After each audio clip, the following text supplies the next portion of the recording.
पुराने समय की बात है। एक गुरु अपने शिष्यों के साथ जंगल पार कर रहे थे।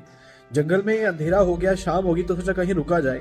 तो दूर उन्हें कुटिया यानी कि एक झोपड़ी नजर आई और वहां उन्होंने जाने का निर्णय किया। जैसे वहां पहुंचे तो उन्होंने रास्ते में देखा कि वहां एक बगीचा है, फ्रूट का ऑर्चर्ड है, जिसे फ्रूट्स नहीं लगे हुए हैं, पौधों का अच्छे से मैनेजमेंट नहीं किया गया है। वो आगे बढ़ते गए, कुटिया के पास पहुंचे और वहां रहने वाले उस किसान से पूछा कि अंधेरा हो गया, रात को हम रुकना चाहते हैं। पुराने समय की बात है, भला किसान था। उसने कहा ठीक है, आप हमारे यहाँ रुक जाइए।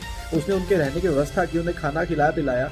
और खाना खाते टाइम जो गुरु थे उन्होंने उस किसान से पूछा कि आपका बाग तो मैंने देखा है, जो बगीचा है वो सारा खराब हो रखा है, तो आपकी रोजमर्रा की जिंदगी कैसे चलती है? तो उस किसान ने बताया कि मेरे पास 2 भैंसे हैं, इन 2 भैंसों से दूध निकालता हूँ, घर का काम चल जाता है, जो बचता है वो पास के गांव में बेच के आता हूँ और उससे गुजारा चल रहा है। ये सुनने के बाद जो गुरु थे और जो किसान का परिवार था और गुरु के शिष्य, वो सारे सो गए। आधी रात को गुरु उठे और अपने शिष्यों को कहा कि बाहर चलो। और गुरु ने आदेश दिया कि किसान के पास ये जो 2 भैंसे हैं ना, इनको पहाड़ी से गिराकर मार दो। शिष्यों को ये बात सुनकर बहुत अजीब लगा कि जिन्होंने हमें रुकने के लिए जगह दी, आप उन्हीं की भैंस को मारने के लिए सोच रहे हैं। लेकिन शिष्य तो शिष्य थे, गुरु के सामने बोल नहीं सकते थे। गुरु के वचन का पालन किया और भैंस को नीचे गिराया और जाके सो गए। सुबह जैसे ही किसान उठा, उसने देखा वो रोने लगा।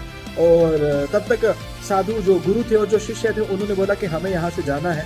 अब किसान रोने लगा, बेसहारा फील करने लगा। और इधर से गुरु और शिष्य रास्ते में जा रहे थे। शिष्यों के दिमाग में एक क्वेश्चन चल रहा था, गुरु ने आज तक तो हमें अच्छा सिखाया, बट ये गुरु जी ने बहुत गलत किया।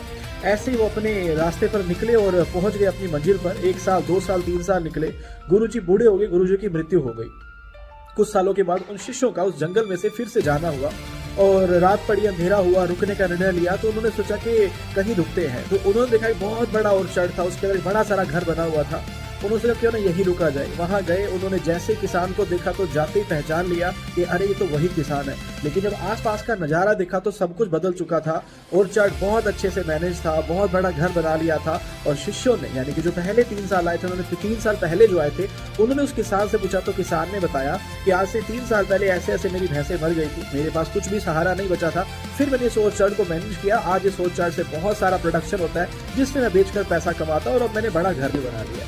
तब शिष्यों को समझ आया कि गुरु जी ने जो 3 साल पहले किया था वो गलत नहीं, वो सही था। और आपको भी समझ आया होगा। वो किसान भैंसों के सहारे कंफर्ट जोन के अंदर था, अपनी जिंदगी गुजार रहा था। लेकिन जैसे ही उसकी भैंसें मर गई, उसने हार्डवर्क किया, उस बाग को फिर से मैनेज किया। आपके साथ भी सेम है। आपकी जिंदगी बस कट रही है, लेकिन आप हार्डवर्क करेंगे तो इस जिंदगी को वहां पे ले जा सकते हैं जो आप डिजर्व करते हैं, जो माता पिता आपके लिए सपना देखते हैं और जो आप बनना चाहते हैं। तो नोटिफिकेशन आने का वेट मत कीजिए, तैयारी करिए, आगे बढ़िए और लगे रहिए जब तक आपकी मंजिल ना मिले।